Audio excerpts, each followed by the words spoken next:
మా క్లాస్ వాళ్ళకి మేము లేకపోతే అసలు వాళ్ళు ఏమైపోతారు అసలు. ప్రతి చిన్న విషయానికి కూడా మేము ముందుండి వాళ్ళు నడిపిస్తా ఉంటాం. ఇప్పుడు ఏం నడిపిస్తున్నారంటే మీరు రోడ్ల మీద తిరుగుతున్నారు అనుకోవచ్చు.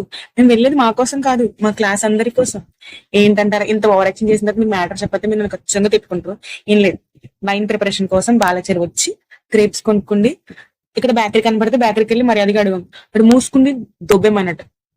సో మొహం అక్కడ పెట్టుకోలో తెలియక మళ్ళీ బండెక్కి సో విజేతకి వెళ్ళామన్నమాట. విజేతలో ఈస్ట్ కాదు కదా మా బొంద, మా బొర్రలకి ఏం దొరకదు. సర్లే కదా అని చెప్పేసి ఈస్ట్ కి కొని షుగర్ అన్న కొనుక్కుందామంటే మాకు కావాల్సింది పావు కేజీ. ఇక్కడ ఏమో కేజీలు ప్యాకెట్లు ఉన్నాయి. ఇందులో షుగర్ ఎక్కడ ఉందో కూడా కనబడడానికి నాకు చాలా టైం పట్టింది. అందుకే అప్పుడప్పుడు వంటగదిలోకి కూడా వెళ్ళాలి. మేము వచ్చిన పని ఒకటి, మేము చేసే పని ఒకటి. ఏంటి, ఇక్కడ మేము షుగర్ కొనలేదు చేయలేదు కానీ తిరిగాం. మాకెంత డెడికేషన్ అంటే పంచదార కోసం మెయిన్ రోడ్ వచ్చాం. మెయిన్ రోడ్ నుంచి గోల్డ్ మార్కెట్కి వెళ్ళి అక్కడ ఏదో కిరాణా షాప్ కనబడితే అక్కడ తీసుకున్నాం. ఆ తర్వాత జోయలికోస్ ఎదుర్కొని ఉన్న ఈ షాప్ కి వచ్చి ఈస్ట్ తీసుకున్నాం. అంత డెడికేషన్ మాకు ల్యాబ్ అంటే. ఇలా చెప్తే గానీ మా మేడం మాకు సార్ మార్కులేరు. ఇంత కష్టపడి వచ్చినందుకు 3 రూపాయలు మిగిలి గైస్. మీరు మా వైన్ ప్రిపరేషన్ చూడాలంటే నెక్స్ట్ పార్ట్ 2 కోసం వెయిట్ చేయాలి. ఈ రోజుకి ఇంతే, మరి ఫాలో సబ్స్క్రైబ్ చేసుకోండి. Bye bye, Tata.